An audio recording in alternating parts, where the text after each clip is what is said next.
ማታ እየወጣ ፌስቡክ የሚያይ ከሆነ ማታ እየወጣ ምክር የሚያደምጥ ከሆነ ማታ እየወጣ ይህንን አውድ ያልተገነዘቡ ሰዎች መልእክት የሚጭኑበት ከሆነ ያንብ ማር አይሰጥም። ቀፎ እዚህ ነው ያለው። ልባችን እዚሁ ይሁን። ሰውየው የኢትዮጵያ ፕሬዝዳንት ለመሆን በመንደርደር ላይ ያሉት የቀድሞው የኢትዮጵያ ጠቅላይ ሚኒስትር ለመባል የቋመጡት አብይ አህመድ አሊ ናቸው።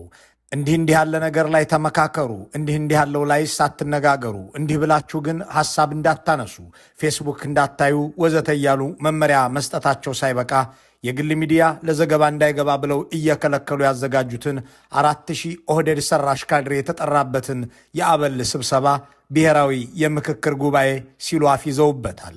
ይህ እንደሚሆን ከ2015 ዓ.ም አንስቶ ኢትዮ ፎረም በተለያዩ ጊዜያት ሲዘግብ እንደነበር አይዘነጋም።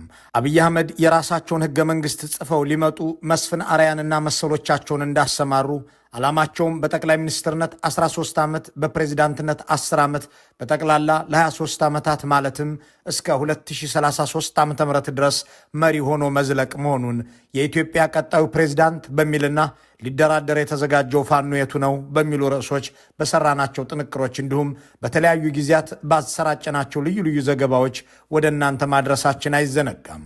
እነሆ ጊዜው ደርሶ ሚሊዮኖችን በመግደል ታሪክ የመዘገባቸው ዛሬም አያሌዎችን የሚገድል ጦር ያሰማሩትና በየቀኑ ሲዋጉ የሚውሉት ጠቅላይ ሚኒስትር ኑ ፕሬዝዳንት አድርጉኝ ብለው 4000 ካድሬዎችን ጠርተው ተከርቸም ገብተዋል። እንዲህ ያለውን ከራስ ጋር ንግግር ብሔራዊ ምክክር የሚሉትን ጠቅላይ ሚኒስትር ወገባቸውን ይዘው እስክስታ የሚወርዱ የፕሮፓጋንዳ ደጋሾችን ለጊዜው እንተዋቸው። ይህ ስብሰባ አብይ አህመድ ኢትዮጵያን የባሰ ወደ መቀመቅ የሚከቱበትን፣ መተላለቅ የሚፈጽሙበትን፣ በአጠቃላይ የበለጠ ችግር ፈጥረው የሚያወሳስቡበትን እድል የሚያገኙበት ከመሆን ያለፈ ውጤት የለውም የሚለውን ያልተስማማ ካለ እሱ የኦህዴድ ብልጽግና ዘኪ ያስነከሰው ሰው ብቻ መሆን አለበት። ላለፉት 4 ዓመታት አብይ አህመድ ፕሬዝዳንት ሆነው ሊመጡ ነው እያልን በተደጋጋሚ የዘገብኑን ነገር እውን ለማድረግ የተዘጋጀው ይህ መድረክ የመንግስቱ ኃይለማርያምን የመጨረሻ ሸንጎ ይመስላል የሚለውንም እንትወው። እናም የቀድሞ ጠቅላይ ሚኒስትር የኢትዮጵያ ፕሬዝዳንት ተብለው ለመጠራት ስለቋመጡት ልክ እንደ ቱርኩ ፕሬዝዳንት ረሲብ ጣይብ ኤርዶሃን በጠቅላይ ሚኒስትርነትም በፕሬዝዳንትነትም ከ20 ዓመታት በላይ ኮፍያ እየቀያየሩ መግዛት የሚል እቅድ ላነገቡት ስለ አብይ አህመድ አሊ ፍላጎት ለታሪክና ለትውልድ ይሆን ዘንድ በዚህ መሰናዶ እንመለከታለን። ታሪክ አንድ አብይ አህመድ የሚባሉ መሪ ነበሩ። ለዕለት ጉርስና ለዓመት ልብስ የቸገራቸውን ሰዎች ሰብስበው የምክክር ኮሚሽን ብለው በጠሩት የካድሬ መድረክ ሚሊዮን ለመግደል የሚያስችል ካራ አገኙ ብሎ የሚዘግብበትን ይህንን ሁነትም ገና በ2014 የበጋ ወራት ግልጽ አድርገውት ነበር። ኃይለሥላሴና መንግስቱ እንዲሁም መለስ የየራሳቸው ህገ መንግስት ነበራቸው። አብይ የራሱ ህገ መንግስት አይኖረውም ያለው ማን ነው በማለት ሲናገሩ ያዳመጧቸው ሰዎች የምክክር ኮሚሽኑን የምፈልገው ይህንን ህገ መንግስት ቀዶ ለእኔ ህገ መንግስት እንዲጽፍልኝ እንጂ ለሺህ ዓመታት የተጠራቀመን ጣጣ መፍታት የእኔ ጉዳይ አይደለም ሲሉ መናገራቸውን በወቅቱ ዘግበን ነበር። ይህንኑ አብይ በጠቅላይ ሚኒስትርነት በኋላም ፕሬዝዳንት ሆነው አገር ውስጥና ቤተ መንግስት የመቀጠል ፍላጎታቸውን የሚያሳየውን ዝግጅት በዝርዝር ካስተላለፍም በኋላ የዚያ ዘመኑ የኮሚኒኬሽን ሚኒስትር ለገሰ ቱሉ በእሳቸው ስር ላሉ መገናኛ ብዙሃን ሁሉ ይህ ኮሚሽን ችግር ፈቺና አሻጋሪ ዓላማዎችን የያዘ መሆኑን በመግለጽ ተከታታይ ስራዎችን ስሩ የሚል ትዕዛዝ የፕሮፓጋንዳ ልሳኖቻቸው ኃላፊዎችን ባሰባሰቡበት የቴሌግራም ግሩፕ ላይ ማስተላለፋቸውን ጣቢያችን ወደ እናንተ ማድረሱን ነባር ተከታታዮችን ያስታውሳሉ። ሆኖም ኢትዮ ፎረም ያንን ዘገባ የሰራው ለገሰ ቱሉ እንዳሉት የኮሚሽኑን ስም ለማጥፋት ሳይሆን እንደ ሁልጊዜው ከታማኝ ምንጮቹ ያገኘውን መረጃ ተንተርሶ የዛሬው ጠቅላይ ሚኒስትርና ነገም ፕሬዝዳንት የመሆን እቅድ ያላቸው አብይ እነዚህን 11 ሰዎች የሚገለገሉባቸው ለግል ፍላጎታቸው መሆኑን ለማሳየት ነበር። ጠቅላይ ሚኒስትሩ በሞት አፋፍ ላይ ያሉ የመቃብር ጉድጓዳቸው የተማሰ እያሉ የሚዘልፏቸው አዛውንቶች በመስፍን አርአያ እየተመሩ አጀንዳ ልንሰበስብ ነው እያሉ ሲያፌዙ ከረሙ። መቃብራቸው ተምሷል እያሉ ካሟረቱባቸው ሰዎች መካከል አንዱ አቶ ዘገየ አስፋው ሕይወታቸው አለፈ። የምክክር ኮሚሽኑ ውስጥ መቀጠል አልፈልግም ያሉት ብሌን ገብረ መድህን ነገርየውን ትተውት ወጡ። እነ መስፍን አርአያና እነ ዮናስ አዳዬ እነ ሂሩት ገብረስላሴ ዘውድ ጭነው አብይን ፕሬዝዳንት ሊያደርጉ አጀንዳ ስብሰባው አደከመን እያሉ በአገር ሀብትና ጊዜ ሲያፌዙ ከረሙ። ይህንን ጉዳይ ፈገግ በሚያደርግ አገላለጽ የገላመጡት ይህንን የምክክር ኮሚሽን የትም የማያደርስ ይልቁንም አገርን ወደ ተጨማሪ ቀውስ የሚያስገባ እንደሆነ የገለጹት ፖለቲከኛው መረራ ጉዲና ናቸው። 4 ዓመት ምክክር ኮሚሽን የሚባለው 4 ዓመት ሙሉ አጀንዳ ይሰበስባል። 4 ዓመት አጀንዳ ማሰባሰብ እያለ አያሌ ፕሮፓጋንዳ ተቋማትን ሲያስጮህ ገንዘብም ሲበላና ሲያሳድድ የከረመው 4 ክረምቶችን የሚያሳልፈው የነ መስፍን አርአያ ቡድን በዘንድሮ ዓመት አዳራሹን ሲኤምሲ አካባቢ አድርጎ ኑ መጽሐፍ አብይን እንድረስ እኒህንስ ጠቅላይ ሚኒስትር ፕሬዝዳንት አድርገናቸው እንይ እያለ ነው። የ11 ሰዎች ድርጅት አጀንዳ ልየታ ላይ ነኝ እያለ ዓመታትን ቢያሳልፍም በቀጣይ ፕሬዝዳንት ለመሆን የሚያልሙት የዛሬው ጠቅላይ ሚኒስትር ግን አጀንዳውን ከለዩ ቆይተዋል። የምክክር ኮሚሽኑ የሚያመካክረው በነገዋና በትናንቷ ኢትዮጵያ ላይ እንጂ እኔ መሪ ሆኜ በተቀመጥኩበት መንግስት ላይ ሳይደለም ብለዋል። የኔን ስልጣን በሚያሳጣ ነገርም ላይ ምክክርም ድርድርም ይደረጋል ብላችሁ እንዳትጠብቁ ሲሉም እቅጩን ተናግረዋል። በተለያዩ ጊዜያት ጠቅላይ ሚኒስትሩ ተለይተው የተነገሩ አጀንዳዎችን በጥቂቱ ለማስታወስ ኮሚሽኑ ከተቋቋመበት ዘመን ጀምሮ የተናገሩትን እንዘክር። በሽግግር መንግስቱ ላይ መነሳት አለባቸው፣ መነሳት የለባቸውም እያሉ የዘረዘሯቸው ጉዳዮች የሚከተሉት ናቸው። የሽግግር መንግስት ላይ እንዳታነሱ ይላሉ። ስለ ሽግግር መንግስት እንዳታነሳ ያሉትን መድረክ ስለ ሰንደቅ ዓላማና ስለ ሌሎች ጉዳዮች ግን ማንሳት ትችላለህ ብለውታል። የሽግግር መንግስት የሚል ሐሳብ ይነሳል። ውይይትና ምክክሩ ላይ በሁሉም ወገን ያሉ ሰዎች እንዲገነዘቡ የሚያስፈልገው ነገር ኢትዮጵያ ውስጥ ከእንግዲህ በኋላ የሽግግር መንግስት አይኖርም። ለምሳሌ የኢትዮጵያ ባንዲራ መሃል ላይ ያለው ኮከብ ይውጣ አይውጣ የሚል ክርክር አለ። ስንነጋገር ግድ የለም ቢኖርም እንብዛ ያጣላም ብለን ከተስማማን ወደ ሪፈረንደም አንሄድም ማለት ነው። ስልጣን ክፍፍል ደግሞ የዚህ ድርድር አካል አይደለም። በምርጫ አልቋል። በሚቀጥለው 4 ዓመት ተኩል የኢትዮጵያ መሪ ብልጽግና ነው። አንደራደርም። በዚህ ጉዳይ የምንደራደራቸው በቆሰሉ ታሪኮች ሕክምና ላይና በምንገነባት ነገ ላይ ነው። እንዲህ ብለው አጀንዳውን ለይተው የመደራደሪያ አጀንዳዎችን ደጋግመው ተናግረው ሲያበቁ እነ መስፍን አርአያን 4000 ሰው ሰብስቡልኝ፣ ከዚያም ፕሬዚዳንት ሆን ዘንድ የኢትዮጵያን ገበሬ መሬትም የግል አድርጎልኝ እበዘብዘው ዘንድ የሚረዳኝን ህገ መንግስት አጽፉልኝ ብለዋል። ንጉሱም ደርግም ኢህአዴግም የየራሳቸው ህገ መንግስት ነበራቸው። የአብይ ብልጽግና ከማናንሶ ነው የራሱ ህገ መንግስት የማይኖረው የሚለውን ቃል ደጋግመው የሚገልጹት ሰው ይታዘበኛል ሳይሉም ቢሮአቸውን ለረገጡ ሰዎች የሚናገሩት መሆኑ ተሰምቶ ያደረ ጉዳይ ነው። ምኒልክና መለስ፣ መንግስቱና ልጅ ኢያሱ፣ ዘውዲቱና ኃይለ ማርያም አገር የመሩበት ቤተ መንግስት ሳይሆን የራሴ ቤተ መንግስት ያስፈልገኛል፣ እንደዚህ አይነት ግቢ ውስጥ እንዴት እንደኖሩ ይገርመኛል፣ የምዞርበት የራሴ ሪዞርትና ፓርክም ሊኖረኝ ያስፈልጋል ብለው ሲሰሩ የከረሙት የአገሪቱ ጠቅላይ ሚኒስትር አሁን ደግሞ የራሴ ህገ መንግስት ያስፈልገኛል እያሉ ነው። እንደ ነፍሰ ጡር አማረኝ የሚሉት ነገር የበዛው ጠቅላይ ሚኒስትሩ ጦርነት አማረኝ፣ የታደሰና የሚያብለጨልጭ ቢሮ አማረኝ፣ የ10 ቢሊዮን ዶላር ቤተ መንግስት አማረኝ፣ ከተማ ማፍረስና ህዝብ ማፈናቀል አማረኝ ብለው አሁን ህገ መንግስት አማረኝ፣ ፕሬዚዳንት አማረኝ ከሚለው ላይ ደርሰዋል። እናም ፕሮፌሰር መስፍን አርአያ የአእምሮ ታካሚዎቻቸውን ጥለው እነ አምባሳደር መሐመድ ድሪር የኖሩበትንና የሚያውቁትን ዲፕሎማሲ ከመስራት ወጥተው እነ ሂሩት ገብረስላሴ የልጅ ልጆቻቸውን ማሳደግ ትተው አብይን ፕሬዚዳንት የሚያደርግ ህገ መንግስት ለማጻፍ ኮንቬንሽን ሴንተር ተከርቸም ገብተዋል። ባለፉት ዓመታት ቢሊዮን ዶላሮችን ያወደመ ሚሊዮኖችን የገደለ መሪነት ላይ የከረሙትን ጠቅላይ ሚኒስትር ፕሬዚዳንት አድርጎ ለ2 ዙር ለማቆየት መታቀዱንም የገለጹት ራሳቸው እጩ ፕሬዚዳንት ናቸው። ከ1 ሳምንት በፊት በፓርላማ የአንድን መንግስት ስልጣን 2 ዙር ብቻ ልናደርግላችሁ እኮ ነው በማለት ሲናገሩ እስከ 2033 ድረስ እንደምገዛ እወቅ እያሉ እንደሆነ ያልተረዳቸው ብዙ ነው።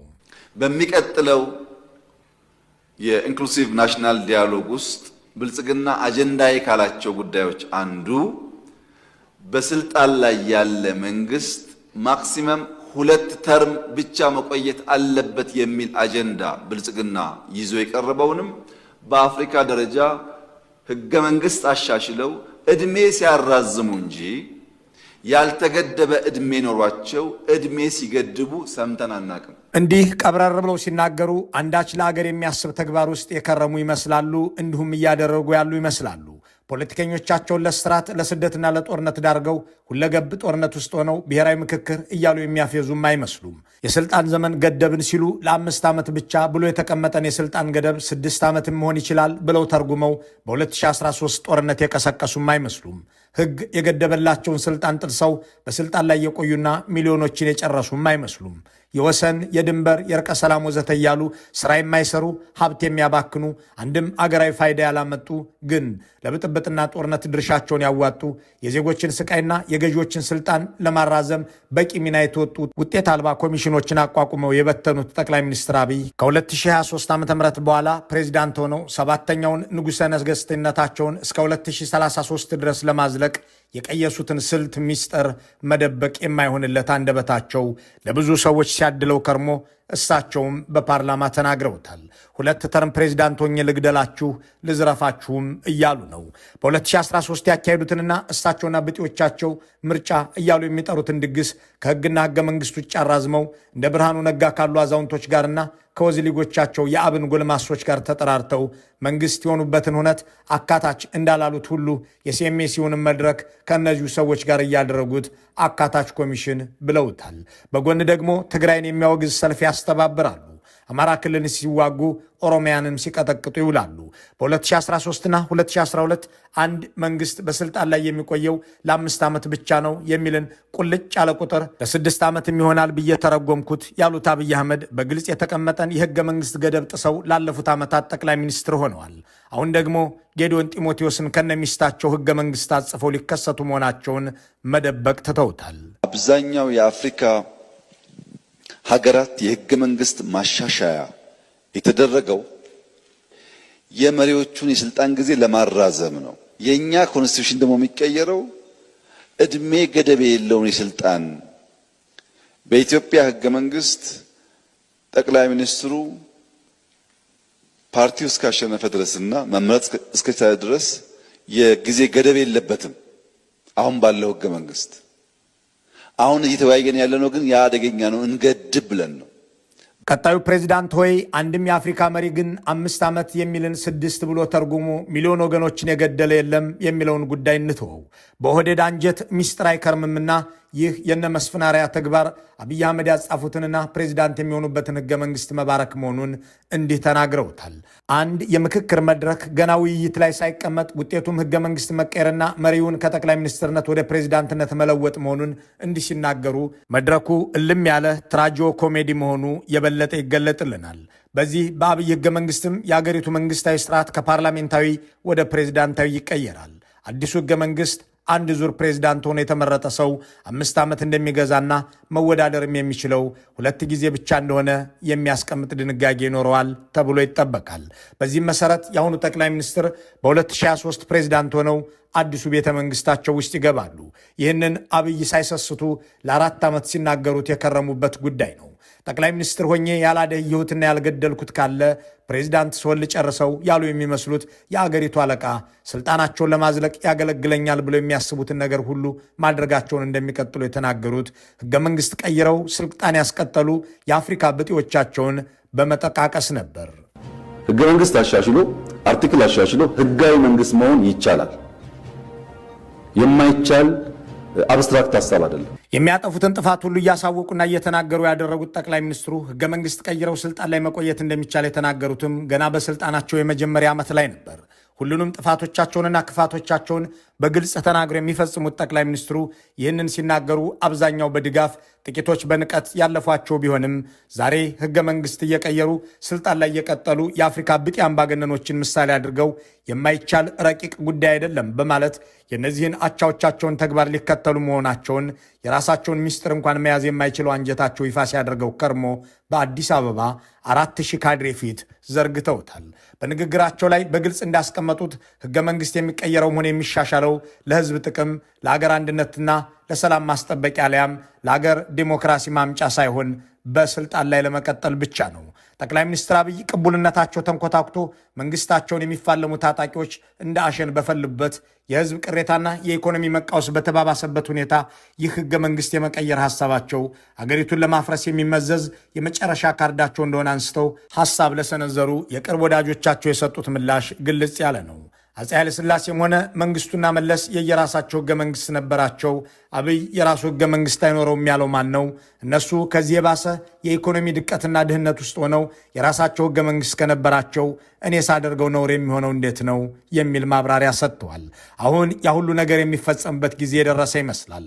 ጠቅላይ ሚኒስትርነት በቃኝ ያሉ የሚመስሉት አብይ አሁን ደግሞ ፕሬዚዳንት ሆኜ ይህንን አገር ልምራው ብለው ወስነዋልና የምክክር ኮሚሽን ብለው ያሰባሰቡትን የካድሬ ቡድን በኮንቬንሽን ሴንተር አጉረዋል። ይህ ኮሚሽን እንደ ብርሃኑ ነጋና እዮም መሳፍንት ካሉ የዘመናችን ወዝሊጎች እንደ በለጠ ሞላ ካሉት የአብይ አየለ ጫሚሶች ውጪ የደገፈው የለም።